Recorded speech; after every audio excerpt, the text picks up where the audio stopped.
السلام عليكم. الحمد لله نحمده ونستعينه ونستغفره ونعوذ بالله من شرور أنفسنا وسيئات أعمالنا. من يهده الله فلا مضل له ومن يضلل فلا هادي له. وأشهد أن لا إله إلا الله وحده لا شريك له وأشهد أن محمدا عبده ورسوله. أما بعد. அன்பிற்குரிய இஸ்லாமிய சகோதரிகளே, தாய்மார்களே, அல்லாஹ்வுடைய பேரருளால் அவனுடைய மார்க்கத்தை அதன் தூய விடுவத்தில் அறிந்து கொள்வதற்காக வாரந்தோறும் நடைபெறுகிற பெண்களுக்கான பயான் நிகழ்ச்சியிலே நாமெல்லாம் கொண்டு கொள்கிறோம். இன்றைய நிகழ்ச்சியிலே நபிகள் நாயகம் ஸல்லல்லாஹு அலைஹி வஸல்லம் அவர்களுடைய அருமை மனைவி ஆயிஷா ரலியல்லாஹு அவருடைய வாழ்விலிருந்து சில செய்திகளை நாம் அறிந்து கொள்ள இருக்கிறோம். ஆயிஷா ரலியல்லாஹு அவர்கள் நபி ஸல்லல்லாஹு அலைஹி வஸல்லம் அவருடைய உற்ற நண்பரான அபூபக்கர் ரலியல்லாஹு அன்ஹு அவர்களுக்கும் உம்மு ரூமான் என்ற இருவருக்கும் பிறந்தவர்கள்தான் ஆயிஷா ரலியல்லாஹு அன்ஹு அவர்கள். நபி ஸல்லல்லாஹு அலைஹி வஸல்லம் அவங்களுடைய மனைவியர்லேயே ரொம்ப சின்ன வயசு பெண்ணாக கன்னியாக இருந்த ஒரு மனைவி ஆயிஷா ரலியல்லாஹு அவர்கள். ஆயிஷா ரலியல்லாஹு அவர்கள் நபிகள் நாயகம் ஸல்லல்லாஹு அலைஹி வஸல்லம் அவர்கள் மரணிக்கிற நேரத்தில் 18 வயது பெண்மணியாகத்தான் இருந்தாங்க. அவங்கள நபிகள் நாயகம் ஸல்லல்லாஹு அலைஹி வஸல்லம் அவர்கள் 50 வயதுக்கு மேலே தான், தன்னுடைய 50 வயதுக்கு மேலே தான் அவங்கள திருமணம் செய்திருந்தார்கள். இப்போ நபிகள் நாயகம் ஸல்லல்லாஹு அலைஹி வஸல்லம் அவர்கள் திருமணம் முடித்த பெண்கள்லேயே ரொம்ப சின்ன வயசு பெண்ணாக இவங்க இருந்தாங்க. ஆரம்ப காலத்தில் சிறிய வயது பெண்களை, பருவ வயது அடையாத பெண்களை திருமணம் செய்கிறது அரபு நாட்டில் ஒரு வழக்கமாக இருந்ததுனால இஸ்லாம் அதை ஆரம்பத்தில் தடுக்கலை. அதுக்கு பிறகு அல்லாஹ் ஒரு வசனத்தை இறக்கி திருமணம் செய்கிறதாக இருந்தால் திருமணம் என்பது ஒரு ஒப்பந்தம், ஒரு அக்ரிமெண்ட்டு, வகதன மின்கும் மீசாக்கன் கலீலா, பெண்கள் உங்கள்கிட்ட கடுமையான உடன்படிக்கை எடுக்கிறார்கள் என்று அல்லாஹ் வசனத்தை இறக்கிய பிறகு பருவ வயதை அடையாத பெண்களை திருமணம் செய்யக்கூடிய அந்த வழக்கம் அந்த வசனம் இறங்கிய பிறகு தடுக்கப்பட்டு விட்டது. ஆனால் அந்த வசனம் இறங்குறதுக்கு முன்னாடி அரபு நாட்டில் உள்ள வழக்கத்தின் அடிப்படையில் நபிகள் நாயகம் ஸல்லல்லாஹு அலைஹி வஸல்லம் அவர்கள் ஆயிஷா நாயகத்தை சின்ன வயசுலேயே திருமணம் பண்ணியிருந்தாங்க. நம்ம காலத்தில் தான் திருமணம் என்பது ஒரு ஆணை விட பெண்ணுக்கு 5 வயசு, 2 வயசு, 3 வயசு, இல்லை 10 வயசு இவ்வளோ தான் டிஃபரெண்ட் இருக்கணும், ரொம்ப வயது அதிக வித்தியாசத்தில் திருமணம் பண்ணக்கூடாது என்பதெல்லாம் அது நம்முடைய வழக்கத்தில் அப்படி இருக்குது. இஸ்லாமிய மார்க்கத்தை பொறுத்த வரைக்கும் ஒரு ஆண் தான் இவ்வளோ வயசு இருக்கணும் அப்படின்னு எந்த வரைமுறையும் இல்லை.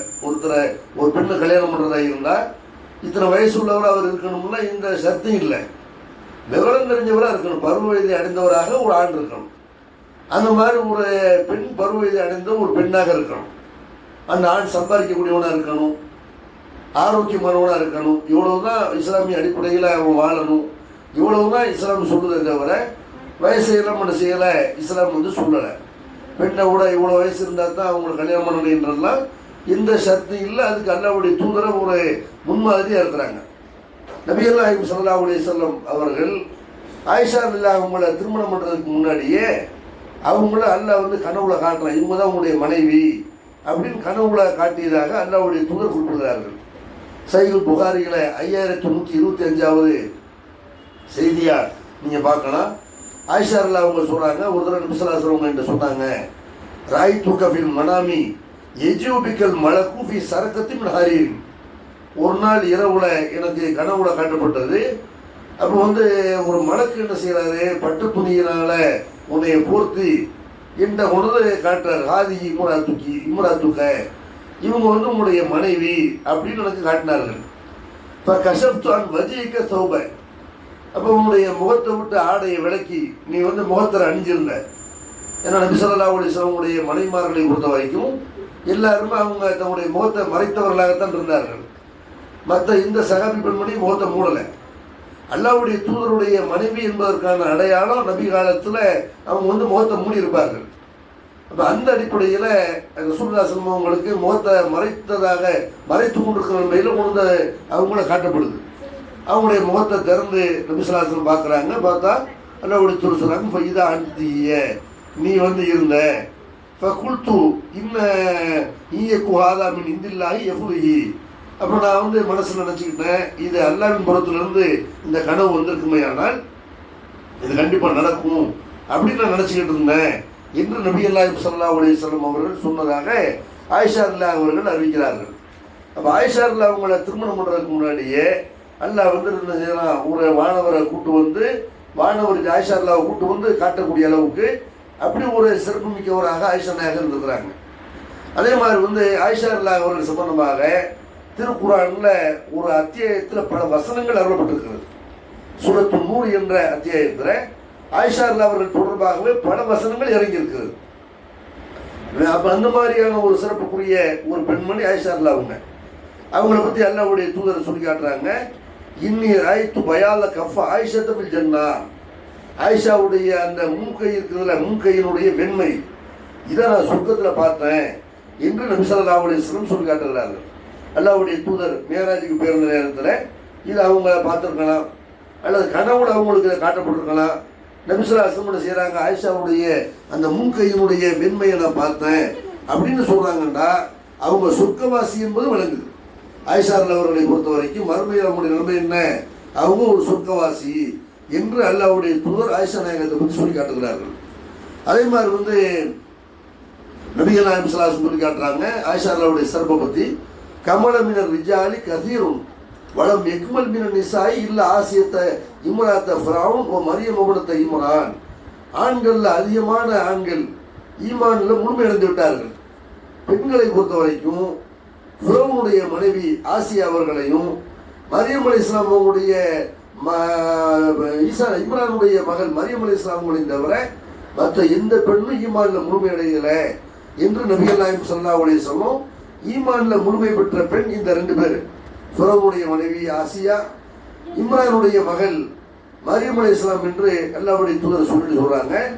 இந்த ஆயிஷா மற்ற பெண்களை விட ஆயிஷாவுக்குள்ள சிறப்பு என்னன்னு கேட்டால் கம் ஃபல்லி தரீரி அலா சாயிரி தாம். உணவுக்குள்ளேயே சிறந்த உணவு இது அந்த அரபு மக்கள்கிட்ட சரீதுங்கிற உணவு. அதை சொல்கிறாங்க சொல்ல எல்லா உணவும் நல்லா இருந்தாலும் கூட சரீதுங்கிற உணவு விருப்பமான உணவாக இருக்கா இல்லையா, அந்த மாதிரி தான்.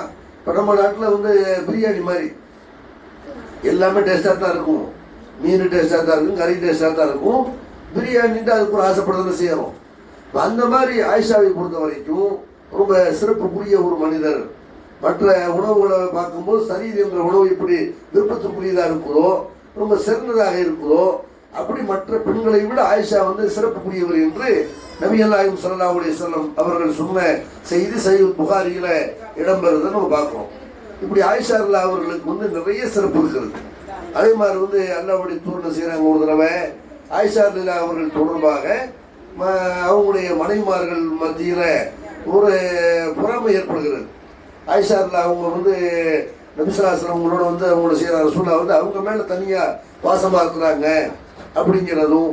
அதே மாதிரி ஆயிஷா ரலியல்லாஹுடைய வீட்டில் நபி ஸல்லல்லாஹு அலைஹி வஸல்லம் அவங்க இருக்கும்போது தான் சஹாபாக்கள் என்ன செய்வாங்கன்னா அன்பளிப்புகளை கொடுத்துருவாங்க.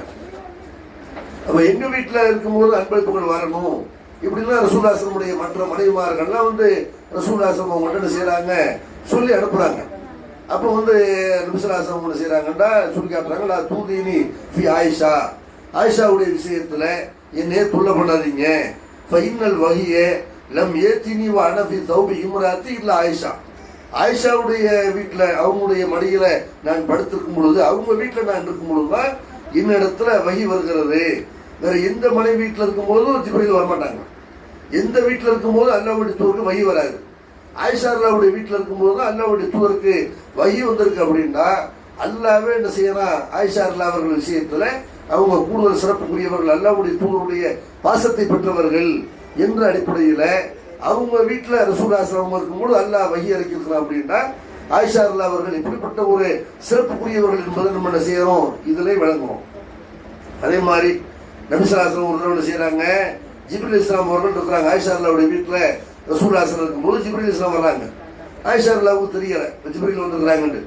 ரசூலுல்லாஹி சொல்றாங்க, ஆயிஷாவே ஹாதா ஜிப்ரீல், ஜிப்ரீல் வந்திருக்கிறாரு, யுக்ரியுக்க சலாம், உனக்கு சலாம் சொல்றாரு அப்படின்னு சொல்றாங்க. இப்போ அவங்க பதிலுக்கு அலைஹி ஸலாம் வரஹ்மத்துல்லாஹி, அவங்களுக்கும் வந்து என்னுடைய சலாம் சொல்லுங்க, அவங்களுக்கு சலாம் உண்டாகட்டும், அல்லாஹ்வுடைய ரஹ்மத் உண்டாகட்டும் அப்படின்னு சொல்றாங்க. ஆயிஷா நாயகம் சொல்றாங்க, நம்மளாம் பார்க்காத ரசூலை பார்க்குறாங்க என்று ஆயிஷா அல்லா அவர்கள் சொல்லக்கூடிய செய்தி புகாரில பார்க்கிறோம். அப்போ நம்ம என்ன விளங்குது, ஆயிஷா அல்லா அவர்களுக்கு ஜிப்ரீல் இஸ்லாம் கூட சலாம் சொல்றாங்க. அவங்க வீட்டில் இருக்கும்போது ரசூல்லா ஆயிஷா அல்லா வீட்டில் இருக்கும்போது தான் அல்லாஹ்ட்ட இருந்து இறை செய்தி வருது. ஆயிஷா அல்லா அவர்கள் வந்து சொர்க்கவாசி, சொர்க்கத்தில் அவங்கள நான் பார்த்தேன்னு அல்லாஹ்வுடைய தூதர் சொல்லி காட்டுறாங்க. இப்படி எல்லாம் சிறப்பு மிக்க ஒரு பெண்மணி ஆயிஷா அல்லா அவர்களுக்கு நம்ம இன்னைக்கு எங்கேயாவது தர்காவை பார்க்க முடியுமா? ஆயிஷா அல்லாவுடைய பேரில் ஏதாவது ஒரு ஃபாத்தியா பார்க்க முடியுமா? ஆயிஷா அல்லாவுடைய பேரில் ஏதாவது ஒரு நினைவிடத்தை பார்க்க முடியுமா? பார்க்க முடியாது. ஏன் பார்க்க முடியாது? நபிகள் நாயகம் ஸல்லல்லாஹு அலைஹி வஸல்லம் அவர்கள் சொர்க்கவாசின்னு இந்த உலகத்தில் ஒருத்தரை சொன்னாலும் அவருக்குன்னு ஒரு பள்ளிவாசலை கட்டுறது, ஒரு தர்காவை கட்டுறது, அதில் போய் வழிபாடு நடத்துறது, அதில் வந்து கந்தூரி நடத்துறது, இதெல்லாம் அல்லாஹ்வுடைய தூதர் அவங்க வாழ்ந்த காலத்திலே கடுமையை கண்டிச்சிருக்கிறாங்க. இன்ன ஷிர்கல் துல்முன் அதையும் குர்ஆன்ல எல்லாம் சொல்றோம். அல்லாஹ்வுக்கு இணை வைப்பது தான் மிகப்பெரிய அநியாயம். அப்போ ஒருத்தருக்கு தர்காவை கட்டி என்ன செய்யறாங்கன்னா, ஒருத்தர் நல்லடியார்னு இவங்களாக கற்பனை செய்து கொண்டு நல்லடியார்னு ஒன்று தர்கா கட்டிடுறாங்க. எது கட்டுறாங்க? அவர் முசூடு இருக்கிறாரு, மூத்தாகலை, நம்ம போய் பாத்தியா போது அவருக்கு அது விளங்கும், நம்ம கந்தூரி விழா எடுத்தால் அது அவருக்கு தெரியும், நம்ம துவா செய்தால் அவருக்கு அது புரியும், நமக்கு அவர் பதில் கொடுப்பாங்க என்று ஒரு மனிதரை, ஒரு நல்லடியார் நம்ம நினைக்கக்கூடிய ஆளை அல்லாஹ் மாதிரி அவர் நம்மளை பார்க்குறாரு, நம்ம பேசுறதை கேட்குறாரு, நம்ம கல்புல உள்ளதை அறிகிறாரு, நம்முடைய எல்லா தேவைகளையும் அவர் நிறைவேற்றுறாரு, இப்படின்னு நம்புறது எவ்வளோ பெரிய பாவம் இது. இந்த பாவத்தை முஸ்லிம்கள் சர்வ சாதாரணமாக நல்லடியார்கள் என்ற பெயரில் அவங்களுக்கு தர்கா கட்டி செய்து கொண்டிருக்கிறார்கள். ஒருத்தருக்கு தர்கா கட்டலாம்னு மார்க்கத்தில் அனுமதி இருந்தால் யாருக்கு கட்டலாம்? ஆயிஷா அல்லாவும் கட்டலாம். ஏன்னா அவங்களுக்கு தான் சொர்க்கவாசி சொல்ல உத்தரவாதம் கொடுக்குறாங்க. வேற யாருக்கெல்லாம் தர்கா இருக்குது அவங்களுக்கு உத்தரவாதம் இருக்குதா? அப்துல் காதர் ஜீலானிக்கோ, ஷாவுல் பாஷாவுக்கோ, அல்லது யாருக்கெல்லாம் இந்த ஊரில் இருக்கிற ஒரு மகான் நல்லடியாரும் தர்கா கட்டிச்சிருக்கான்னு வைங்க, அவங்களுடைய பேரு குர்ஆன்லயோ அல்லாஹ்வுடைய தூதருடைய வாயிலே சொல்லப்பட்டிருக்குமா? இல்லை. அப்ப நபி ஸல்லல்லாஹு அலைஹி வஸல்லம் அவருடைய மனைவியாக இருந்து முஸ்லிம்களுடைய தாய், முஸ்லிம்கள் அனைவருக்கும் யாரு? அவங்க தாய். அல்லாஹ் சொல்றான், அஸ்வாஜு உம்முஹாத்துஹும், நபியினுடைய மனைவிமார்கள் அவங்க முஃமின்களுக்கு தாய்மார்கள்ங்கிறாங்க. அப்ப நம்முடைய தாயிடத்துல வைத்து நம்ம மதிக்க வேண்டிய ஒரு பெண்மணி, சொர்க்கவாசியாக இந்த உலகத்துல வாழ்ந்த ஒரு பெண்மணி, அவங்களுக்கு பின்னாடி வந்த மக்கள் தர்கா கட்டவில்லை என்று சொன்னால் தர்கா வழிபாட்டுக்கும் இஸ்லாத்துக்கும் சம்மந்தம் இல்லை என்பதை நம்ம இந்த இடத்துல என்ன செய்யணும், விளையும் கொள்ளணும்.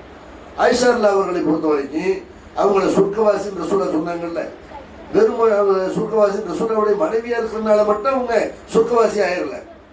அவர்கள் வந்து மார்க்கத்தை நிறைய கற்றுக்கொண்டார்கள். மார்க்கத்தின் அடிப்படையில் கற்றுக்கொண்டதை அவங்க அமல் செய்தார்கள். தன்னுடைய வாழ்நாள் முழுக்க நினைஞ்சாங்க, இஸ்லாத்தை வந்து கடைபிடித்தார்கள். எப்படியெல்லாம் அவங்கள்ட்ட மார்க் அறிவு இருந்துச்சு. இன்றைக்கு உள்ள பெண்கள்கிட்ட பார்க்குற மார்க் அறிவுங்கிறது ரொம்ப குறைவா இருக்கிறது. மார்க் அறிவு குறைவா இருக்கிறதுனால தான் எல்லா மூட நம்பிக்கைகளும் பெண்கள்கிட்ட இருக்கிறது. மூட நம்பிக்கைகளுடைய ஒரு ஊற்றாக பிறப்பிடமாக யார் இருக்கிறான்னு பார்த்தா பெண்கள் இருக்கிற பார்க்கணும். பேய் பிசாசம் வந்து சொல்லி ஆடுறதும், அந்த மாதிரி வந்து தர்காவில் போய் கூட்டமாக போய் நிற்கிறதும், ஒரு வெளியே போனால் சகனு பார்க்கறதும், தாயத்து போடுறதும், மந்திரிக்கிறதும், எந்த மூட நம்பிக்கை எடுத்துக்கொண்டாலும் நீங்க பார்த்தீங்கன்னா இந்த பெண்கள்கிட்ட தான் இந்த மூட நம்பிக்கை உருவாகிறத நம்ம பார்க்கணும். அது மாதிரி மார்க்கம்னா இன்னும் விளங்கலை. மார்க்கத்தை விளங்காம சில பெண்கள் எந்த அளவுக்கு கேட்டால் கோவில்களுக்கெல்லாம் கூட போகிறார்கள். வணக்கத்திற்குரியவன் அல்லாஹ்வை தவிர யாரும் இல்லை என்று சொன்ன பிறகு வேற யாரையாவது வணக்கத்துக்குரியவங்களை எடுத்துக்கலாமா, கடவுளை நினைக்கலாமா? கடவுள் ஒருத்தன் தான். இந்த ஒட்டுமொத்த உலகத்துக்கும் கடவுள் ஒருத்தன் தான். அவன் ஆணு பெண்ணுன்னா அவனை பிரிச்சு பார்க்க முடியாது. மனிதர்கள்ல உலகத்தில் இருக்கிற மற்ற ஜீவராசிகளை வேண்டாம் செய்யலாம், ஆணு பெண்ணு பிரிக்கலாம். ஆனால் அல்லாஹ்வை பொறுத்த வரைக்கும் அவன் ஒருத்தன் தான். அவனை ஆண்னு சொல்லக்கூடாது, பெண்ணு சொல்லக்கூடாது. அவன் தனித்தவன். அல்லாஹ்வை பொறுத்த வரைக்கும் அவன் மற்ற மனிதர்களோட மற்ற பொருள்களோட அவன் ஒப்பிட முடியாது. ஆனான செய்யறாங்க, கடவுளை வந்து ஆணாகவும் பெண்ணாகவும் கற்பனை செய்து கடவுளுக்குண்டு அல்லாஹ் இன்னொரு உருவம் இருக்கிறது. இவங்கள ஒரு உருவத்தை கற்பனை பண்றாங்க. அல்லாஹ்வுடைய உருவத்தை இந்த உலகத்துல யாரும் பார்த்ததில்லை, யாரும் பார்க்கவும் முடியாது. மறுமையில் எல்லாரும் பார்ப்போம், சொர்க்கவாசிகளாம் பார்ப்பார்கள். ஆனால் இவங்க என்ன செய்யறாங்க, கடவுளுக்குன்னு சில உருவங்களை ஏற்படுத்தி கடவுள் இப்படித்தான் இருப்பாரு என்று கற்பனை செய்யறாங்கல்ல. இவங்கள ஒரு பேரை வச்சுக்கிறாங்க, கடவுளுக்குன்னு செய்யறாங்க, ஒவ்வொரு கடவுளையும் உண்டாக்கி அதுக்கு ஒரு பேர் வச்சுக்கிறாங்க. அப்ப இவருடைய இந்த கற்பனை கதாபாத்திரங்களை கடவுளாக நினைத்து அவங்க ஆலயத்தை எழுப்புறாங்கல்ல.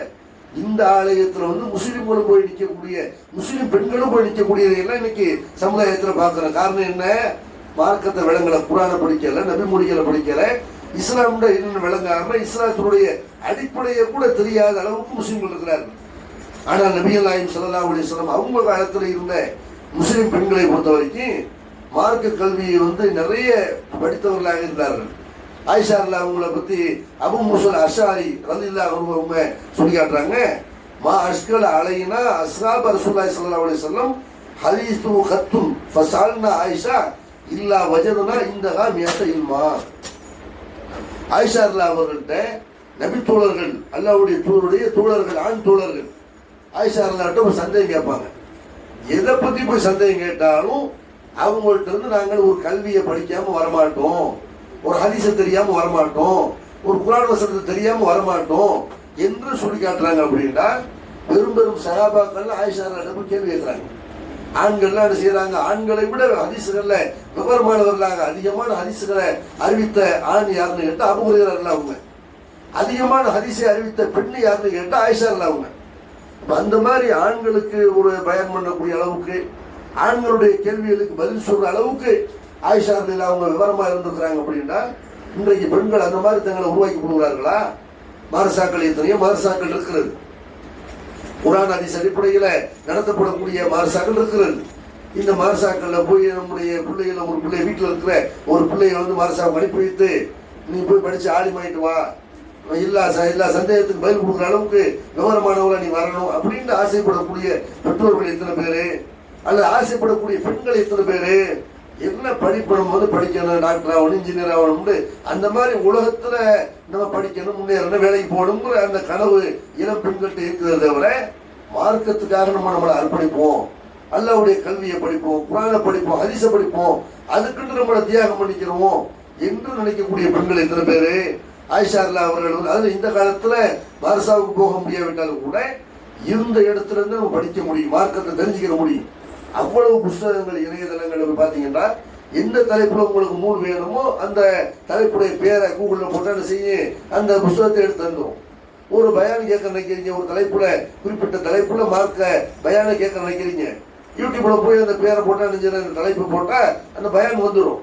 அப்படி பல்லாயிரக்கணக்கான பயான்கள் அடங்கி வீடியோக்கள் இருக்கிறது, ஆடியோக்கள் இருக்கிறது, டெக்ஸ்டாக எத்தனை ஃபத்வாக்கள் கூகுள்ல போனீங்கன்னா செய்யலாம், மார்க்க தீர்ப்புகளை நீங்களே படித்து பெற்றுக் கொள்ளலாம்.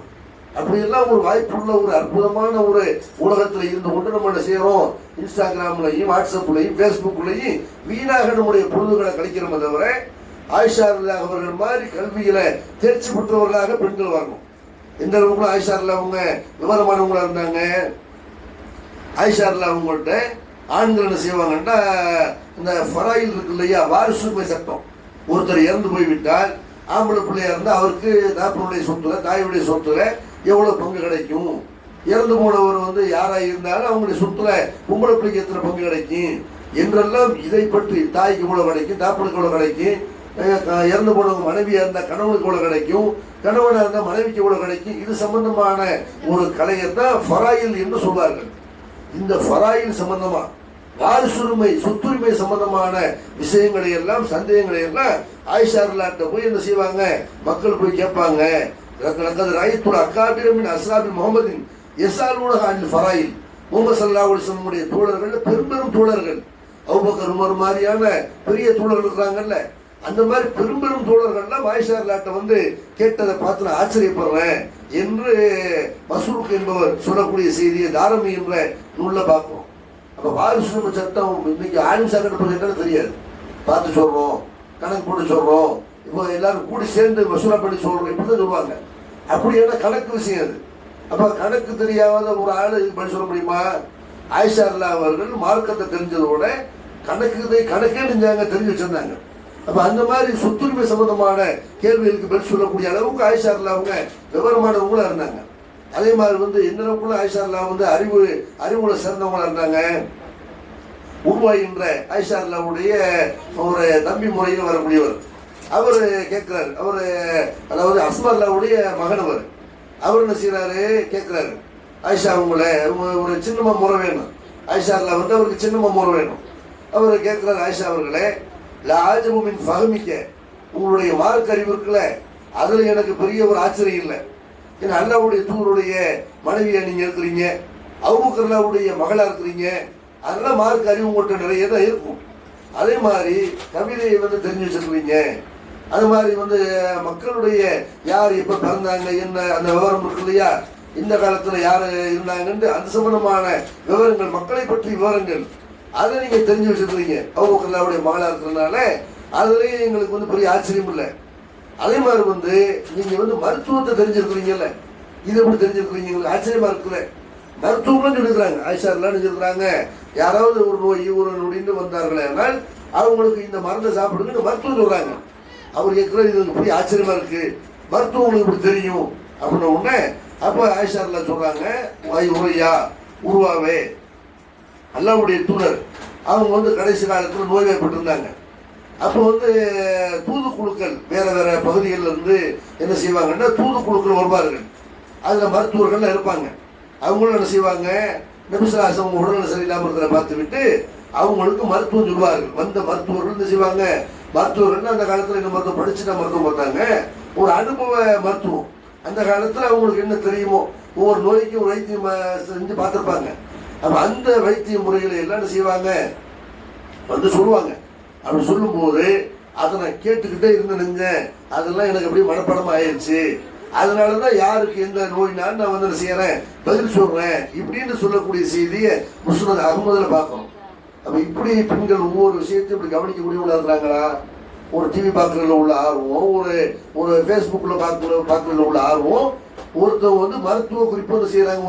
ஒரு டாக்டர் பேசுறாரு, டாக்டர் என்ன பேசுறாங்க, ஒரு மேடையில் என்ன பேசுறாங்க, ஒரு பட்டிமன்றத்தில் என்ன நல்ல தகவல் சொல்றாங்க என்று அந்த மாதிரி நல்ல தகவல்கள் இது வந்து நமக்கும் பயன்படணும், மற்றவங்களுக்கும் பயன்படணும் அப்படின்னு தெரிஞ்சிருக்கிறவங்க, அதுல ஒரு ஆர்வமா இருக்கிறவங்க எத்தனை பேர் இருக்கிறாங்க?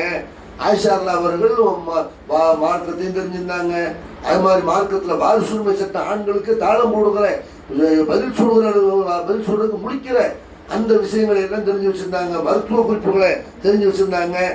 அதே மாதிரி வந்து ஆயிஷா அல்லாஹ் அவர்கள் ரசூலுல்லாஹி ஸல்லல்லாஹு அலைஹி வஸல்லம் மற்ற எல்லா மனைவிமார்களை விடவும் மார்க்கத்தை தெரிஞ்சிருக்கிறதோட அவங்க வந்து என்ன செய்யறாங்கன்னா மார்க்க விஷயத்துல ரொம்ப உறுதியா இருக்கிறாங்க. நபிகள் நாயகம் ஸல்லல்லாஹு அலைஹி வஸல்லம் மூத்தான பிறகு அவங்களுடைய சில சொத்துக்கள் இருந்தது.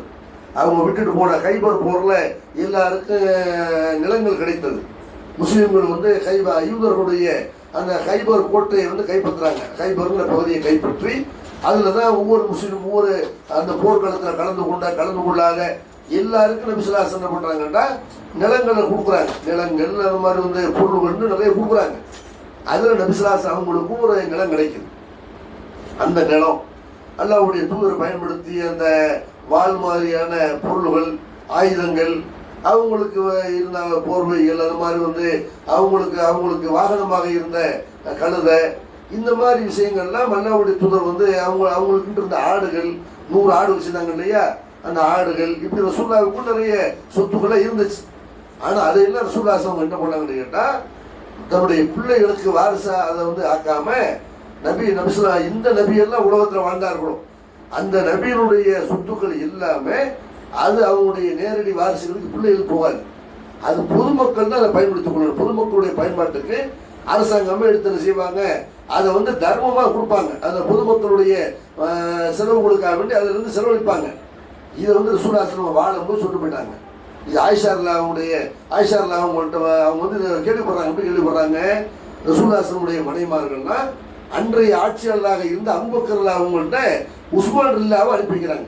அனுப்பி வச்சு ரசூலுல்லாஹ்வுடைய சொத்துக்கள் இருக்குது, நீங்க வந்து அதை என்ன செய்யுங்க, எங்களுக்கு அதை பிரிச்சு கொடுங்க, நாங்கள் கஷ்டப்படுறோம் அப்படிலாம் வந்து கேட்குறாங்க. அப்போ வந்து ஆயிஷா அல்லாஹ் கேட்குறாங்க, கதுக்கால ரசூலுல்லாஹி ஸல்லல்லாஹு அலைஹி வஸல்லம் லால் மூடத்து மா தரக்குன சரக்கா, அல்லாஹ்வுடைய தூதர் சொன்னதை இவங்க கேட்கலையா? ரசூலுல்லாஹ்வுடைய மனைவிமார்கள் இப்படி ரசூலுல்லாஹ்வுடைய சொத்துல பங்கு கேட்கலாமா? நபியின் சொத்துகளாகிய எங்களுடைய சொத்துகளுக்கு யாரும் வாரிசு கிடையாது, எங்களுடைய எல்லா சொத்துக்களும் தர்மம் தான், ஏழைகளுக்கு போய் சேரணும் இப்படின்னு ரசூலுல்லாஹ் சொன்னது உங்களுக்கு தெரியாதா என்று ஆயிஷா ரலியல்லாஹு அவங்க செய்யறாங்க. சொத்து மேலேயே ஆசை இல்லை. அந்த மாதிரி யாரும் அவங்களுக்கு உரிமை கொண்டாடாதீங்க, அது ஏழை மக்களுக்குரியது அப்படிதான் ரசூலுல்லாஹ் சொல்லியிருக்கிறாங்க என்று ஆயிஷா ரலியல்லாஹு அவர்கள் என்ன செய்யறாங்க, ஒரு ஹதீஸை சொல்லி காட்டி அவங்களுக்கு விளக்கம் சொன்னார்கள் என்ற செய்தியும் சஹீஹ் புகாரியில பார்க்கிறோம். அதே மாதிரி ஒரு தடவை சாது இப்னு அபீ வக்காஸ் ரலியல்லாஹு அன்ஹு என்ற ஒரு நபித்தோழர் மூத்தாயிடுறாங்க. மூத்தானா அவங்களுடைய ஜனாசாவை பள்ளிவாசல் கொண்டு வரும்படி ஆயிஷா ரலியல்லாஹு சொல்லி அனுப்புறாங்க.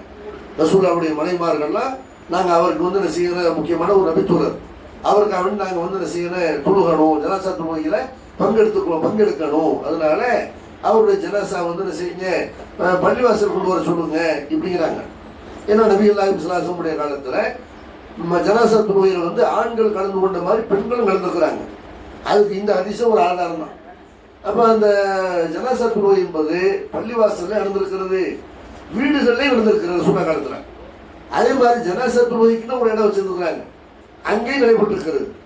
இப்ப ஆயிஷா ரலியல்லாஹு அவங்க என்ன செய்யறாங்கன்னு கேட்டா, இந்த ஜனாசாவை சாது இப்னு அபீ வக்காஸுடைய ஜனாசாவை பள்ளிவாசல் கொண்டு வாங்க இப்படின்ன உடனே அப்ப மக்கள் என்ன செய்யறாங்கன்னா பள்ளிவாசல தொழுகையா, அதே மாதிரி ஜனாசா தொழுகை பள்ளிவாசல தொழுகிறது, ஜனாசா தொழுகை அதுக்குள்ள இடத்துல தொழுவணும், பள்ளிவாசல் எப்படி தொழுகிறது இப்படின்னு செய்யறாங்க, மக்கள் பேசிக்கிறாங்க. அப்ப ஆயிஷா ரலியல்லாஹு சொல்றாங்க, மா நசியன்னா அசுமா சல்லா ரசூலுல்லாஹி ஸல்லல்லாஹு அலைஹி வஸல்லம் அலா சுகைல் இப்னு பைலா இல்லா பில் மஸ்ஜித்.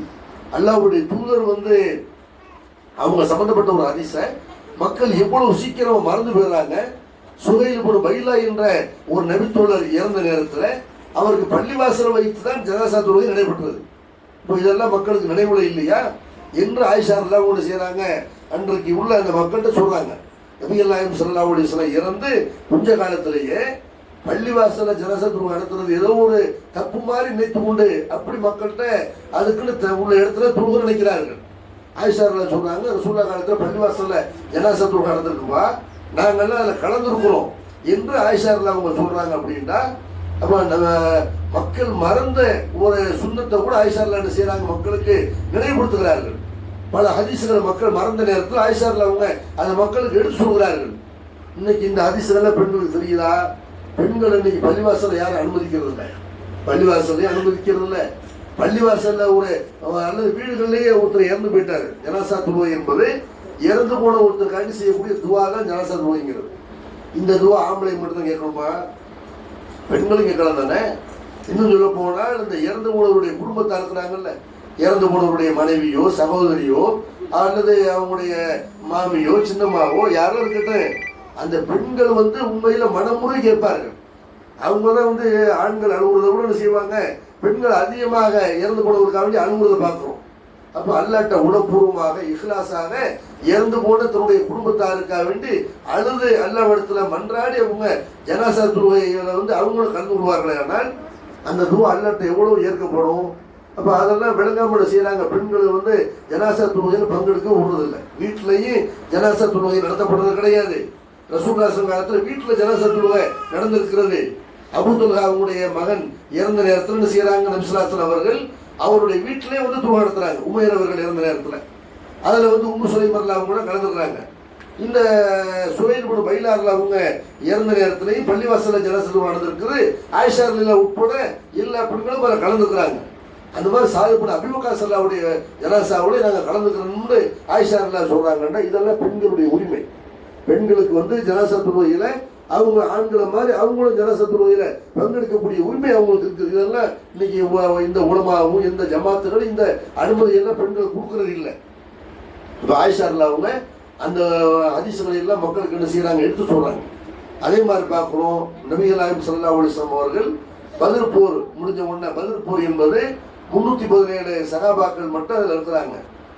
முஸ்லிம்கள் பக்கத்துல, எதிரிகள் பக்கத்துல முஸ்லிம்கள் அழிக்க படையெடுத்து வந்தாங்க இல்லையா, அவர்கள் ஆயிரக்கணக்கில் இருக்கிறாங்க. 2 பேருக்கு மத்தியில் சண்டை நடந்து அதுல முஸ்லிம்கள் கை ஓங்குகிறது. முஸ்லிம்கள் சந்தித்த முதல் போர் அது. மதீனாவுக்கு போன உடனே அந்த போர் வெற்றியாகிறது. நபிகள் நாயகம் ஸல்லல்லாஹு அலைஹி வஸல்லம் எந்த போர் நடந்து முடிஞ்சாலும் அங்க உள்ள அந்த வெட்ட வெளியில போர் நடந்த இடத்துல 3 நாள் நபி ஸல்லல்லாஹு அலைஹி வஸல்லம் தங்குவாங்க.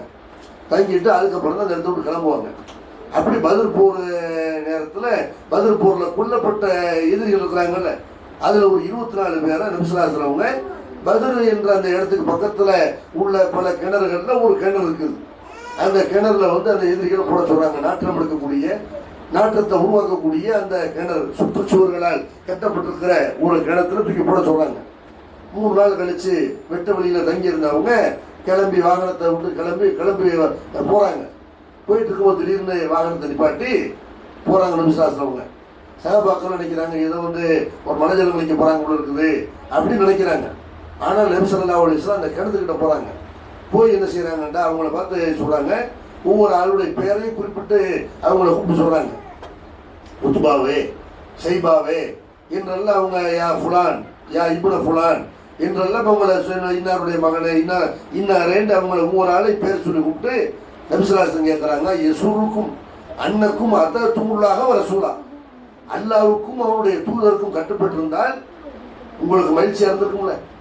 ஏனென்றால் வஜதனா மா வாதனா ரப்புன ஹக்கா, எங்கள் இறைவன் எங்களுக்கு வாக்களித்ததை நாங்கள் பெற்றுவிட்டோம், நாங்கள் அந்த வெற்றி அடைஞ்சிட்டோம். பகல் வஜத்து மாவாத ரப்புக்கும் ஹக்கா, உங்கள் இறைவன் உங்களுக்கு வாக்களித்ததை நீங்கள் பெற்றுக்கொண்டீர்களா என்று இறந்து போன அந்த சடலங்களை பார்த்து நபிகள் நாயகம் ஸல்லல்லாஹு அலைஹி வஸல்லம் பேசுகிறார்கள். அநியாயமா அல்லாஹ்வுக்கு கட்டுப்படாம தூதருக்கு கட்டுப்படாம இப்படி வந்து கபர் வேதனை அனுபவிக்கிறீங்களா என்று நபிகள் நாயகம் ஸல்லல்லாஹு அலைஹி வஸல்லம் செய்யறாங்க. அல்லாஹ் எங்களுக்கு கொடுத்த அந்த சொற்கம் எங்களை மூத்தா போனவர்கள் கிடைச்சி போயிடும், நாங்கள் அதை அடைந்து விட்டோம், உங்களுக்கு அல்லாஹ் வாக்களிச்சான்ல அந்த நரகத்தை நீங்க இப்ப பாக்குறீங்களா என்று நபிகள் நாயகம் ஸல்லல்லாஹு அலைஹி வஸல்லம் செய்யறாங்க, கேட்கிறாங்க. அப்போ வந்து அங்க உமர்ல அவங்க கேட்கிறாங்க, அல்லாஹ்வுடைய தூதரே மா தக்கல்லம மின் அஜிசாதி இல்ல அருவாகலகா, உயிரற்ற உடல்கிட்ட பேசுறீங்க, அதான் உசுரையில் அவங்களுக்கு இப்படிங்கிறாங்க. அப்ப நபி ஸல்லல்லாஹு அலைஹி சொல்றாங்க, வல்லதி நஃப்சி முஹம்மதின் எதுகி மான் தும்பி அஸ்மா லிமா அகூலு மினஹு, நான் பேசுறத இப்ப நீங்க கேட்கறீங்கல்ல, இதை விட இவர்கள் இந்த எதிரிகள் நல்லா கேட்கறாங்க. இப்படி நபிகள் நாயகம் ஸல்லல்லாஹு அலைஹி வஸல்லம் செய்யறாங்க, சொல்லி காட்டுறாங்க. இந்த செய்தியை பிற்காலத்துல ஆயிஷா ரலியல்லாஹு அவர்கள்ட்ட எடுத்து சொல்லப்படுது. உமர் ரலியல்லாஹு அவங்க இப்படி ஒரு ஹதீஸ் அறிவிக்கிறாங்க. பத்ர் கிணத்துல இருந்த கொல்லப்பட்டு சடலமாக கிடந்த அந்த சடலங்கள்ட்ட இறை மறுப்பாளர்கள்ட்ட நபி ஸல்லல்லாஹு அலைஹி வஸல்லம் பேசுறாங்க இப்படிங்கிற செய்தி ஆயிஷா ரலியல்லாஹுக்கு வருது. அப்ப ஆயிஷா ரலியல்லாஹு சொல்றாங்க, அல்லாஹ் வந்து உமர் அவர்களுக்கு அருள் புரியணும், நபிகள் நாயகம் ஸல்லல்லாஹு அலைஹி வஸல்லம் அப்படிலாம் சொல்லியிருக்க மாட்டாங்க. நான் பேசுறத நீங்க விளங்குறத விட மூத்தா போன ஆள் விளங்குறாங்கன்னு ரசூல் அப்படி சொல்லியிருப்பாங்களா, எப்படி சொல்லியிருப்பாங்க என்று ஒரு குர்ஆன் வசனத்தை சொல்லி காட்டி உமர் ரலியல்லாஹு அவர்கள் ஏதோ தப்பா விளங்கிட்டாங்கன்னு உமர் அவர்களுடைய அந்த கருத்தை குர்ஆனோட ஒப்பிட்டு செய்யறாங்க, அந்த கருத்தை மறுக்கிறாங்க. குர்ஆனுக்கு முரணா அப்படி ரசூலா பேசியிருப்பாங்க. குர்ஆன்ல என்ன வருது, ஆயிஷா ரலியல்லாஹு சொல்றாங்க, குர்ஆன்ல இன்னக்கலா துஸ்மியுல் மௌத்தா, நபியை மூத்தா போனவர்களை நீ கேட்க வைக்க முடியாது அப்படின்னு குர்ஆன்ல வசனம் இல்லையா? வமா அன்தபி முஸ்லிமின் மன்ஃபில் குபூர், கபூர்கள்ல உள்ள ஆளை நீ கேட்க வைக்க முடியாது அப்படின்னு அல்லாஹ் குர்ஆன்ல சொல்லலையா? கபூர்ல உள்ள ஆளுக்கு நீ பேசினா விளங்காது, மூத்தா போன ஆள்கிட்ட நீ பேசினா விளங்காதுன்னு அல்லாஹ் சொல்லும்போது மூத்தா போன ஆளு நான் பேசுறத விளங்குறாங்கன்னு ரசூலுல்லாஹி எப்படி சொல்லியிருப்பாங்க? கேட்கிறாங்கன்னு சொல்லிருக்க மாட்டாங்க. நபி ஸல்லல்லாஹு அலைஹி என்ன சொல்லியிருப்பாங்கன்னா, இன்னஹும் லயலமூனல் ஆன, இன்னஹும் லயஸ்மஊனல் ஆனன்னு உமர்ல அவங்க சொல்றாங்க, ரசூலுல்லாஹ் சொன்னதான். இப்பொழுது உங்களை விட அவர்கள் நன்றாக கேட்கிறார்கள் அப்படின்னு ரசூலுல்லாஹ் சொன்னதா உமர்ல சொல்றாங்க. ரசூலுல்லாஹ் அப்படி சொல்லிருக்க மாட்டாங்க. நான் சொல்லக்கூடிய இந்த கருத்துக்களை இஸ்லாத்தை நீங்க விளங்குனதை விட மூத்தாபு கிடக்கிற கொல்லப்பட்டு கிடக்கிற இவர்கள் விளங்குகிறார்கள். ஏன்? கபருக்கு போயிட்டாங்க, முன்கர் நக்கீரை பார்த்துட்டாங்க. நீங்க முன்கர் நக்கீரை பார்த்தீங்களா? நீங்க வந்து கபர் வாழ்க்கையை வந்து பரிசக வாழ்க்கையை உங்களுக்கு அனுபவப்பூர்வம் பார்த்தீங்களா? அதனால அவங்களுக்கு நான் சொல்லக்கூடிய விஷயமெல்லாம் கபர் வாழ்க்கை, நரகம், சொர்க்கம், மறுமை இதெல்லாம் உண்மைன்னு உங்களோட அவங்களுக்கு நல்லா தெரிஞ்சிருச்சுப்பேன் என்று ரசூலுல்லாஹி அவர்கள் அப்படித்தான் சொல்லியிருப்பாங்களே தவிர நான் பேசுறத அவங்க கேட்கிறாங்கன்னு அப்படி சொல்ல மாட்டாங்க என்று ஆயிஷா ரலியல்லாஹு அவர்கள் உமர் ரலியல்லாஹு அவர்கள் சொல்லக்கூடிய ஒரு வார்த்தையை குர்ஆனோட ஒப்பிட்டு பார்த்து மக்களுக்கு விளக்கம் சொல்ற அளவுக்கு விவரம் உள்ளவங்களா இருந்திருக்கிறாங்கன்னா, இன்றைக்கு பெண்கள் அப்படி குர்ஆனை பற்றி அறிவு பெற்றவர்களாக இருந்திருந்தா தர்காவுக்கு போவாங்களா? மூத்தாப்பு நாளுக்கு நீ பேசுனா விளங்காது நல்லா சொல்லும்போது மூத்தாப்பு நாளை போய் உட்காந்து கூப்பிடுறோம், அவுலியாக்களே மகன்களே அல்லாட்ட எங்களுக்காக வாங்கித்தாங்க அல்லது நீங்களே எங்களுக்கு செய்யுங்க அருள் புரிங்கன்னு போய் கேட்குவாங்களா? மூத்தா போன ஆள்கிட்ட நீ பேசுற விளங்காதுங்கிற அல்ல, கபூரில் உள்ள ஆளுக்கு நீ பேசுற விளங்காதுன்னு அல்ல சொல்கிறான். அப்படி சொல்ல உசுரோடே இருக்கிறாங்க கூட வச்சுக்கிறோம் ஒரு பேச்சுக்கு. சில பேர் என்ன செய்வாங்க, அவங்க இருக்கலாம் மூத்து, அவங்களாம் மூத்து கிடையாது. அப்போ யார் அவங்க? ஐயுள் கைமா, அவங்க நிலையானவர்களா, நித்திய ஜீவன்களா? அல்லாதான் நிலையானவன், மூத்தாகாதவன் அல்ல மட்டும்தான். அப்போ வந்து ஒருவேளை உசுரோடு இருக்கிறான்னு வச்சுக்குவோம். ஈசா நபி கூட உசுரோடு இருக்கிறாங்க. ஈசா நபியை வணங்கக்கூடிய மக்கள் நம்ம என்ன சொல்கிறோம்? அவங்களாம் முஸ்லீம்கள், அவங்களாம் முஸ்லீம் இல்லை, வேற சமுதாய கிறிஸ்தவர்கள் சொல்கிறோமா இல்லையா? அப்போ வந்து ஒரு நபியை வணங்கினால இஸ்லாத்தில் வந்து பாவம் தான். அல்லாவை தவிர யாரையும் வணங்கக்கூடாது, அல்லாவிடத்துல தவிர யார்கிட்டையும் கையெழுந்தக்கூடாது, துவா செய்யக்கூடாது. அப்படின்னு இருக்கும்போது சொர்க்கவாசியா இல்லையானா நமக்கு தெரியாத ஒரு ஆளை பற்றி, யாருக்கு தர்காக்கள் எழுப்பப்பட்டிருக்குதோ அவங்க சொர்க்கவாசியா நமக்கு தெரியுமா? நல்லடியாரன்னு தெரியுமா? மறுமையில் அவங்களுடைய நிலைமை நமக்கு தெரியுமா? இந்த உலகத்தில் நம்ம கண் முன்னாடி நல்லவர்களாக வாழ்ந்தாங்கிற ஒரு வரலாறை வைத்து கொண்டு அவங்கள்ட்ட போய் இப்படி கையெழுந்துறது, அவங்களுக்கு எப்படி நினைவிடத்தை உண்டாக்கி அங்கே போய் இப்படி விழா எடுக்கிறது. ஆயிஷா அவர்கள் குரானை படித்தர செய்யறாங்க. மூத்தா போன ஆள்கிட்ட ரசூலா பேசுனாங்க. எப்படி பேசுறாங்க? நம்ம பேசுவோமா இல்லையா? ஒரு மூத்தா போயிட்டார், ஒருத்தர் கணவன் இறந்து போயிட்டாரு, பிள்ளைங்களாம் அநியாயம் பண்றாங்க. ஒரு தாய் என்ன செய்வாங்க? நீங்க போய் சேர்ந்தீங்க, உங்க பிள்ளைங்க பாடப்படுத்துறாங்க இப்படின்னு பேசுவார்கள். இது அவருக்கு விளங்குன்னு அர்த்தமா? விளங்குறதுக்காண்டி பேசுறது இல்லை. இது நம்ம இப்படி சொல்றது, நம்ம வந்து நம்முடைய வழக்கத்தில் உள்ளது. நிலாவை காட்டி ஒரு அம்மா வந்து செய்வாங்க, பிள்ளைக்கு சோறு ஊட்டுவாங்க. நிலாவுக்கு ஏதாவது தெரியுமா? நிலா வாங்கி சாப்பிடுவாங்க. நிலாவுக்கு நம்ம பேசுற புரியுமா?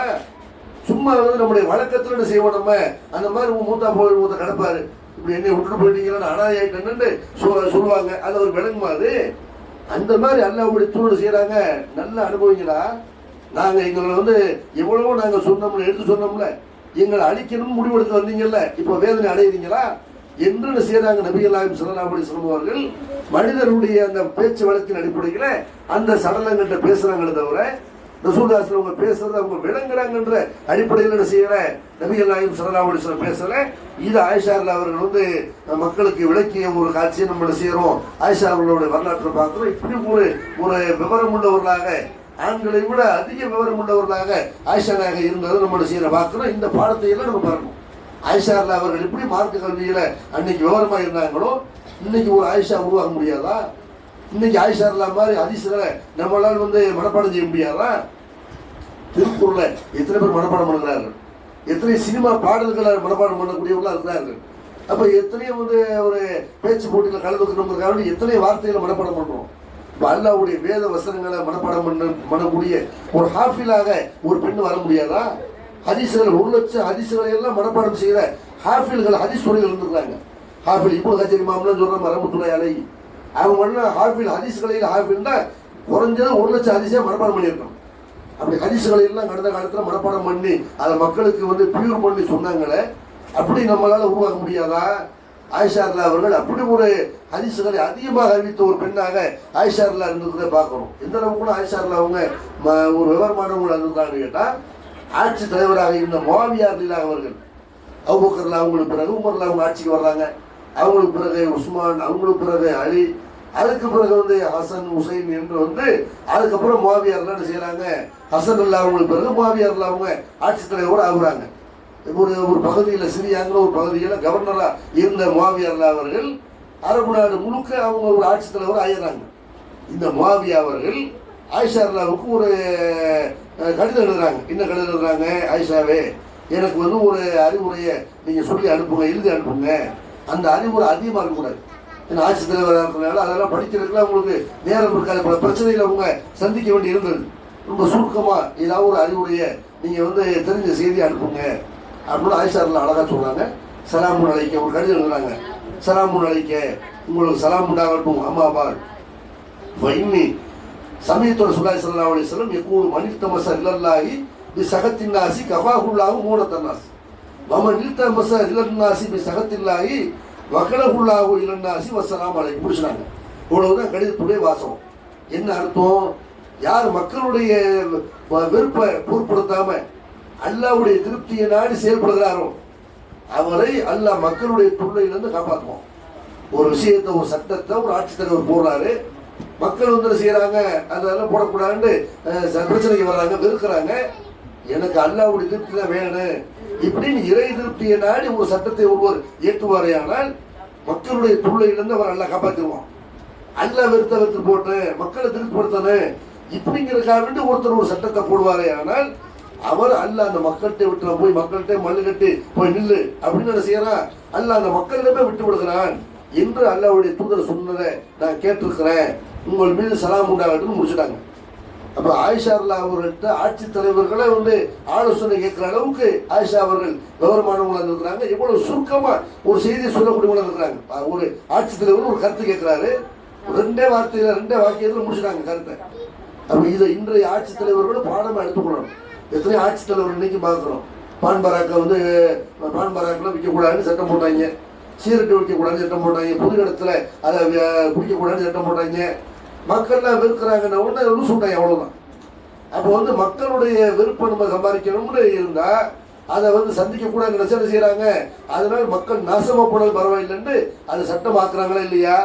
இன்றைக்கு எத்தனை பள்ளிவாசல் நிர்வாகிகளை பார்க்கும், வரதட்சணை வாங்குற பாவன்னு தெரியும், ஆனால் செய்யறாங்க வரதட்சணை திருமணங்கள் அவங்களே முன்னின்று நடத்தி வைக்கிறார்கள். அப்ப என்ன பாக்குறாங்கன்னா மக்களுடைய விருப்பம் பார்க்கிறார்கள், மக்களுடைய வெறுப்பு வரதட்சணை வாங்க மாட்டேன்னு ஒருத்தன் வர்றான், அவன் கல்யாணத்தை நடத்துறதுக்கு யோசிக்கிறார்கள். நீ மாலை போடுவியா, தொப்பி போடுவியா என்று அவன்கிட்ட 1008 கேள்வி கேட்கிறாங்க. அதை வரதட்சணை வாங்குறவன் செய்யல, எவ்வளோப்பா வாங்கின, ஏப்பா வாங்கின, தண்ணி அடிப்பியா, நீ துணுவியா என்றெல்லாம் அவன்கிட்ட கேள்வி கேட்கணும். அவனை விட்டு செய்யறாங்க. யாரு முறையாக நபி வழிப்படி திருமணம் செய்ய வர்றாரோ அவர்கிட்ட 1008 கேள்விகளை கேட்கறதெல்லாம் பார்க்கணும். இப்ப என்ன நிர்வாகிகளாக இருப்பவர்கள், அதிகாரத்தில் இருப்பவர்கள் என்ன பார்க்கறாங்கன்னா மக்கள் எதை விரும்புகிறார்கள், மக்கள் எதை வெறுக்கிறார்கள் இப்படின்னு பார்க்கறதுனாலதான் நீங்க பாக்குறீங்க பல ஊர்களில் தேர்தலில் அடிச்சுக்கிறாங்க, பள்ளிவாசல் தேர்தலில் சண்டை கொடுக்குறாங்கல்ல. காரணம் என்ன, யார் நிர்வாகத்துக்கு வரணும் அதுக்குரிய தகுதி அல்ல, என்ன தகுதி சொல்றான். பள்ளிவாசல் நிர்வாகினா எப்படி இருக்குன்னு யாருக்கும் தெரியல, போட்டியிடக்கூடியவங்களுக்கு தெரியல, ஓட்டு போடக்கூடியவங்களுக்கு தெரியல, தேர்ந்தெடுக்கக்கூடிய மக்களுக்கு தெரியல. கடைசியில் என்ன செய்யறாங்க, ஒவ்வொரு நாளும் பிரச்சனைகளை பஞ்சாயத்துகளை சந்தித்து கொண்டே இருக்கிறார்கள். எதிர்கட்சி மாதிரி என்ன செய்யறாங்க, ஒவ்வொரு பள்ளிவாசலையும் ஒரு எதிர்கட்சி இருந்து கொண்டே இருக்கிறது. அப்ப அல்லாஹ்வுடைய தூதர் அழகா சொல்றாங்க பாருங்க, ஆயிஷா அழகா அந்த அறிவுரை சொல்றாங்க, மக்களுடைய விருப்ப பார்க்காம என்ன செய்யணும், அல்லாஹ்வுடைய திருப்தியை பார்த்தா தான் அல்லாஹ் மக்களுடைய தொழில உங்களை காப்பாற்றுவோம். மக்களுடைய நீங்க திருப்தியை பார்த்தீங்க, அல்லாஹ் வெறுத்த பரவாயில்லன்னு நினைத்தீர்களே, ஆனால் அல்லாஹ் உங்களோட மக்களுடைய விட்டுருவான், கை விட்டுருவான் என்று ஆயிஷா அல்லாஹ் அவங்க செய்யறாங்க.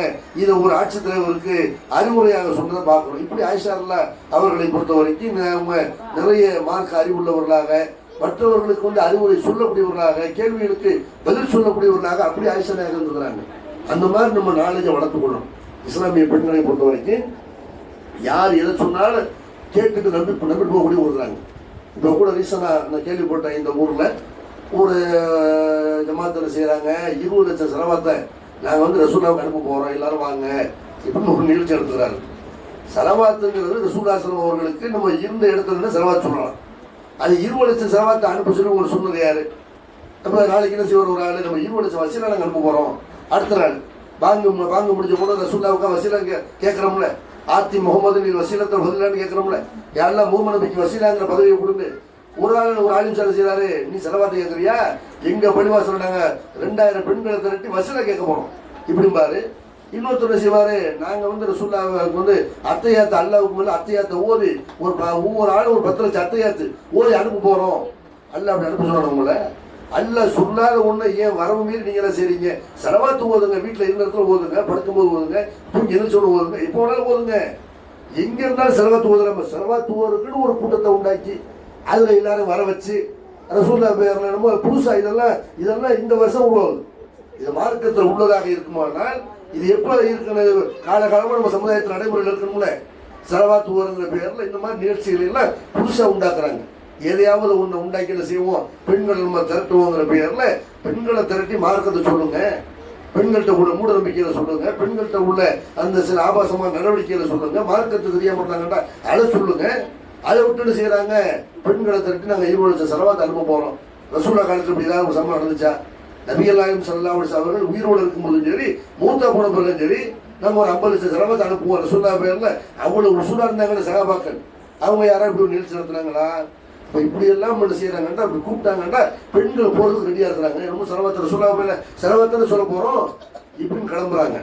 இப்படி ஒரு காரியத்தை அல்லாஹ்வுடைய தூதர் காலத்துல நபி தோழர்கள் செய்யல.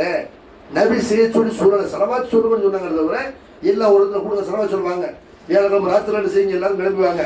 இன்னைக்கு நீங்க எனக்கு 5 லட்சம் செலவா சொல்லணும் சொல்லுவாங்களா? சொன்னா அல்லாஹ்வுடைய தூதர் சொல்லாத ஒரு விஷயத்தை மார்க்கம்ங்கிற பேர்ல பெண்கள்கிட்ட பிதத்தாக இவர்கள் உண்டாக்குறதையெல்லாம் பார்க்கிறோம். அப்ப இதெல்லாம் என்ன செய்யணும்?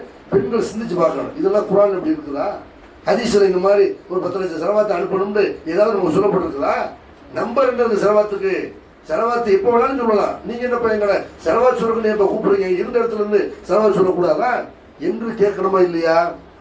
இப்படி எதை சொன்னாலும் பேருக்கு ஓட்டுறவாங்க, உங்களுக்கு வந்து அங்க சேவன் வச்சிருக்காங்க வாங்க, அதெல்லாம் எடுக்கிறவாங்க, இப்படின்னு ஈஸியாக பெண்களை ஏமாற்ற முடிகிறது. பெண்கள் மார்க்கத்தை படிப்பார்கள், ஆனால் பெண்கள் என்ன செய்ய முடியாது? யாரும் ஏமாற்ற முடியாது. பெண்கள் ஆண்களுக்கு பதில் சொல்கிற அளவுக்கு ஆண்களை கூட நினைவாற்றல் உள்ளவர்கள் பெண்கள். அப்ப அந்த மாதிரி ஆயிஷார்கள் அதனாலதான் செய்யறாங்க, அவ்வளவு செய்திகளை மக்கள்கிட்ட சொல்லியிருக்கிறாங்க. இந்த மாதிரி ஆயிஷார்கள் அவர்களை போன்ற ஒரு அறிவு பெற்றவர்களாக, மற்றவர்களுக்கு அறிவுரை சொல்லக்கூடியவர்களாக பெண்கள் வந்து என்ன செய்யணும்? தங்களை வந்து மாற்றிக்கொள்ளணும். அதே மாதிரி பாருங்க, ஆயிஷார்கள் அவங்க விஷயத்துல அவங்களுடைய கற்பின் மேல களங்கம் சுமத்தி யூதர்கள் ஒரு வதந்தியை கிளப்புறாங்க, ஒரு அவதூறை கிளப்புறாங்க. ஆயிஷார்கள் அவர்களையும் இன்னொரு நபித்துள்ளரையும் சேர்த்து ஒரு போருக்கு போய்விட்டு ஆயிஷார்கள் அவங்க காணா போயிடுறாங்க. அவங்கள வந்து ஒரு சகாபி வந்து செய்யறாரு, அவர் லேட்டா வருவார். போர்ல யாராவது விட்டு போயிருக்கிறாங்களா, யாராவது மிஸ் ஆயிருக்கிறாங்களான்னு பாக்குறதுக்காண்டி லேட்டா வருவார். ஆயிஷார்ல இருக்கிற பார்த்துட்டு இன்னால் இல்லை ராஜீவன் ஆயிஷார்ல மிஸ் ஆயிட்டாங்களே அப்படின்னு என்ன செய்யறாங்கன்னா தன்னுடைய ஒட்டகத்துல ஆயிஷார்ல வந்து என்ன செய்யறாங்க, ஒட்டகத்துல உட்கார வைத்து அவங்க இவர் நடந்து வர்றாரு மதினா வரைக்கும். 2 பேரும் எதுவும் பேசிக்கிறது கூட இல்லை இடையில. இந்த சம்பவத்தை வந்து அடிப்படையாக வைத்து அவரையும் ஆயிஷார்லாவையும் சேர்த்து யூதர்கள் ஒரு பழியை கிளப்புகிறார்கள். எந்த அளவுக்கு கொண்டு அல்லாஹ்வுடைய தூதரை இதை பத்தி முடிவு பண்ண முடியாம ஆயிஷார்லா அவர்களை விட்டு பிரிஞ்சிருக்கிறாங்க. 1 மாச காலம் ஆயிஷார்லா வந்து அபூபக்கர் வீட்டுக்கு போயிடுறாங்க. அந்த அளவுக்குலாம் வந்து நபிகள் நாயகத்துடைய குடும்பத்துக்கு பெரிய ஒரு பாதிப்பை இந்த விஷயம் ஏற்படுத்தியது. அப்ப ரசூலுல்லாஹி ஸல்லல்லாஹு அலைஹி வஸல்லம் ஆயிஷார்லாட்ட போய் ஒரு நாள் கேட்கறாங்க. ஆயிஷார்லா இதை பத்தி சொல்றாங்க, நான் ரொம்ப சின்ன வயசு பெண்ணா இருந்தேன், என்ன நடக்குது ஊர்ல அப்படிங்கிறது கூட எனக்கு தெரியாது. என்னை பத்தி யார் யாரும் என்னமோ பேசிக்கிட்டு இருந்தாங்க. அப்ப நபிகள் நாயகம் ஸல்லல்லாஹு அலைஹி வஸல்லம் அவர்கள் வந்து என்ன வந்து கேட்கறாங்க, ஆயிஷாவே நீ என்ன சொல்ற, எதுவா இருந்தாலும் என்ன நடந்துச்சு உண்மையை சொல்லு இப்படின்னு ஆயிஷார்ல வந்து செய்யறாங்க. ரசூலுல்லாஹி ஸல்லல்லாஹு அவர்கள் என்கிட்ட கேட்டாங்க. அப்ப நான் சொன்னேன், வல்லாஹி லக்கது அலிம்து அன்னக்கும் சமீத்தும் எத்தகத்தசு பிஹின்னாஸ் வக்கரஃபி அன்புசிக்கும் சத்தத்தும் பிஹி. எனக்கு நல்லா தெரியும் மக்கள்லாம் அப்படி பேசிக்கிறாங்க, தப்பா பேசிக்கிறாங்க, அது உங்களுடைய மனசுல பதிஞ்சிருச்சு. அப்ப அதை வந்து நீங்க வந்து உண்மை நினைச்சிட்டீங்க. வலையின் குல்துலக்கும் இன்னி பரியத்தும் வல்லாஹு ஏலமும் இன்னில பரியத்தும் லா துசந்தி கூடி மிதாளிக்க. நான் இந்த தப்பும் செய்யறேன்னு உங்களுக்கு நான் சொன்னாலும் அல்லாஹ்வுக்கு தெரியும் நான் தப்பு செய்யறேங்கிற தெரியும். நான் சொல்றதை நீங்க நம்ப மாட்டீங்க, நீங்க வந்து முழுசா செய்ய மாட்டீங்க, அதை ஏத்துக்கிற மாட்டீங்க. ஒருவேளை நான் வந்து செய்யாத தவிர செஞ்சதா ஒத்துக்கொண்டான் அப்ப வந்து அல்லாஹ்வுக்கு நான் வந்து குற்றமற்றவன் தெரியும். ஆனா நீங்க வந்து செய்வீங்க, நான் சொல்றத உண்மைன்னு அப்ப நம்புவீங்க. வல்லாயுமா அஜிதுலி வழக்கும் மசலன் இல்லா அபா யூசுப். எனக்கும் உங்களுக்கும் இடையில எப்படிப்பட்ட நிலைமை நிலவுகிறது என்றால், யூசுப் அலைஹிஸ்ஸலாமுடைய தந்தைக்கு ஏற்பட்ட நிலைமை இருக்குல்ல, அதாவது யூசுப் அலைஹிஸ்ஸலாம் வந்து கிணத்துல தூக்கி போடுறாங்க. அவங்களுடைய சகோதரர்கள்லாம் போட்டுட்டு ஒரு போலியான ரத்தத்தை, பொய்யான ரத்தத்தை அவருடைய சட்டையில தடவி அதை கொண்டு அத்தாட்ட கொண்டு காட்டுறாங்க. இந்த மாதிரி அவர் வந்து மூடாய் தின்றுச்சு இப்படிங்கிறாங்க. நம்பவும் முடியல, நம்பாம இருக்கவும் முடியல. அப்ப அவங்க என்ன செய்யறாங்க, ஃபஸபுருன் ஜமீல், நான் அழகிய பொறுமையை கடைபிடிக்கிறேன், வல்லாஹுல் முஸ்தஆனு அலா மா தசிஃபூன், நீங்க இப்படி சொல்றீங்கல்ல இப்படி எல்லாம் நடக்காம அல்லாஹ் காப்பாத்தனே இப்படின்னு அவங்க சொன்னாங்கல்ல, அந்த மாதிரி ஒரு அழகிய பொறுமையை நான் கடைபிடிக்கிறேன் என்று என்ன செய்யறாங்க ஆயிஷார்ல அவர்கள் சொல்லி காட்டுறாங்கன்னா. அப்ப எந்த விஷயத்தை எடுத்துக்கொண்டாலும் குர்ஆன் வசனத்தை வந்து எடுத்து சொல்லி குர்ஆன்ல உள்ளதோட ஒப்பிட்டு பார்த்து பேசக்கூடியவர்களாக ஆயிஷார்ல அவங்க இருக்கிறாங்க. இந்த ஆயிஷார்லாவுடைய வாழ்க்கையில நிறைய பாடங்கள், படிப்பினைகள் முஸ்லிம் சமுதாயத்திற்கு இருந்தாலும் அவர்கிட்ட இருந்த மார்க்க அறிவு நம்ம இடத்துல இருக்கணும்.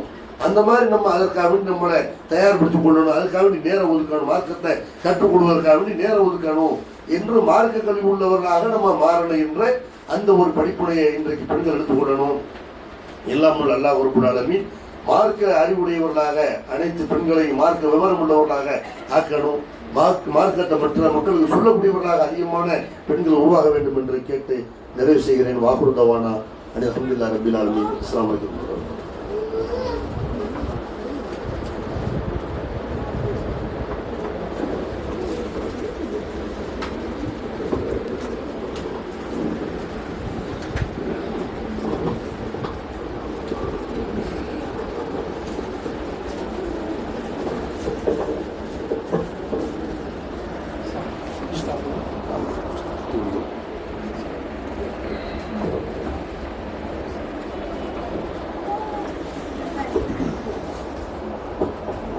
மாஷா அல்லாஹ் வாரம் வாரம் இதே மாதிரி வெள்ளிக்கிழமை பெண்களுக்கான